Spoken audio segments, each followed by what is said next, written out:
Ngayon, ito ay culmination ng ano natin, contest sa Enterprise Satellite 2012 na nakatutok pa sa fisheries, no? Nakatutok sa fisheries. Pero sa next year kasi pati agriculture sakop na natin. Pero itong mga winners ngayon, sinasabing winners, lahat ng mga mapiling pupunta dito sa Manila para mag-present ng mga ano nila, mga negosyo na i-alok sa mga mamumuhunan ay winners. No? Kaya sila tatlo, winners yon. At makita natin na tatlo lang silang napili out of mga 12. Pero bagamat kukunti sila, makita naman natin na yung tatlong napili, maski siguro 100 ang nag-join, sa bagay ko lulusot pa rin yun kasi ano talaga talagang viable Makikita natin nung pagkatapos nilang naihayag yung procedure at saka yung financial aspect. Nung tinanong nga sila ni Mr. Ong kung tinanong ang audience kung sino dito ang willing to invest. Marami rin nagtaas ng kamay, no? So ibig sabihin, ito nung tatlo, bagamat nagaling sa maliit na pool, no?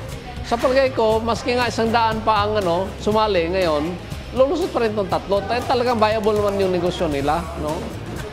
Biruin mo, mayroon ka isang negosyo na gagawa lang siupaw na kakaiba kasi ang laman isda imbis na karne. At saka ang pagbenta naman niya, food cart na ilalagay sa food court sa mga mall, no? Kaya makita rin high volume high volume ng tao yang mga mall natin. Yung pangalawang project, yung biofloc, no? Yun. Kakaiba yun kasi yun aquaculture talaga. Lagay ka ng sabi kanila, inalok nila, yung may swimming pool na hindi na ginagamit. Pwedeng gawin nilang parang pangalaga ng hipon para may hipon ka na buhay anytime kung gusto mo. At maski malayo sa dagat, walang problema kasi ang tubig kusang umiikot na hindi na kailangang palitan ng bagong tubig. Ang kagandahan doon, sabi niya, ligtas sa sakit. Yan pangatlo naman, food trip. O ano yun, mayroon siyang mobile na iikot sa mga high density areas katulad ng mga call center, ng mga eskwelahan. Magbebenta siya ng mga meals na ang ulam ay bangos, iba-ibang klaseng bangos. Sabi niya, maski araw-arawin mo daw, hindi ka magsawa kasi iba-ibang luto ng bangos kasama ng Kaya napakagandang idea, no? At saka ang pa doon, yung bangos manggaling talaga sa mga mahirap na nag-aalaga, mga Muslim women nga ang sektor na magsusupply sa kanilang bangos.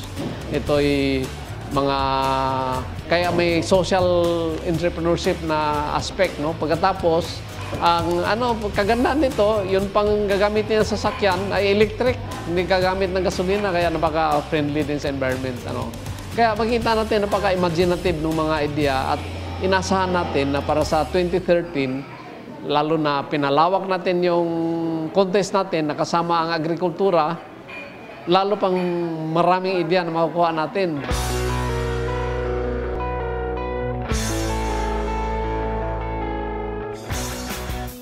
Well, today the proponents of the projects of Enterprise Hatchery came face-to-face with investors. Nakita nila gaano ka-supportive ang mga tao dito sa Metro Manila, especially those who have some concern for the country, to support projects that can be developed for the countryside. And I'm so heartened that we can count on the support and the market in the coming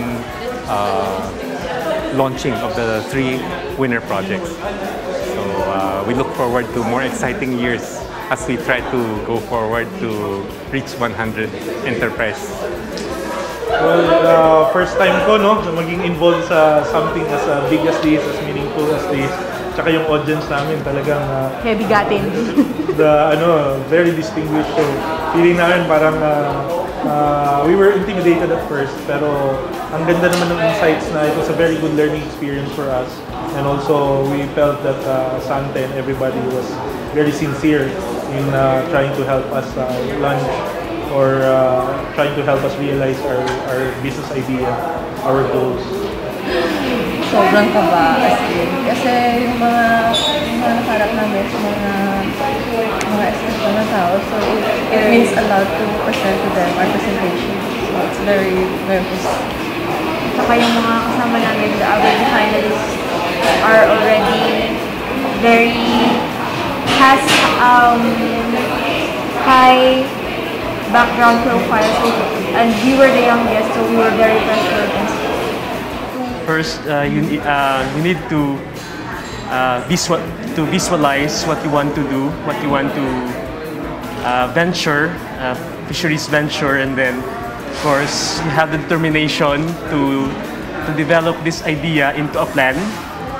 And then after that, I encourage you to join the hatchery enterprise of Sante because it's a nice opportunity for you to realize your plan. Ang nangyari niyan, pupunduhan sila at saka patakbuhin nila yung negosyo at ang Sante Foundation nandyan pa rin pag-monitor at least 1 taon. Titingnan yung mga accounting system, kung tama ba yung paano yung mga reporting system para sa susunod, pag i-allok natin sa mga na investor na tagalabas, alam na natin ang gagawin. Kaya yun ang balak ng Sante Foundation na by being there, by monitoring the business, maalagaan natin yung negosyo para sa kapakanan ng both the idea generator, yung may-ari ng idea at saka yung mamumuhunan.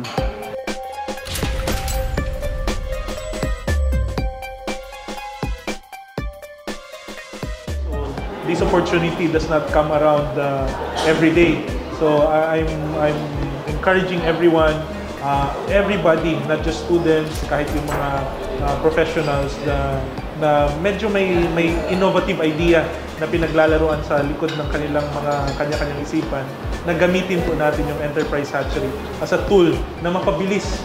Imagine, yung idea, business plan, sinabit namin nung mga March to May, and then October ngayon, ready to launch na siya kasi may capital na. So, malaking opportunity and parang na-fast forward.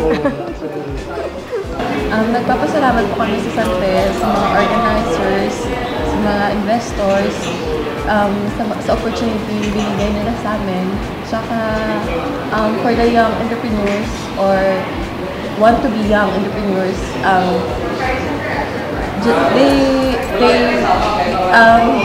hindi po sila dapat tumigil just to achieve their dreams and have their own business.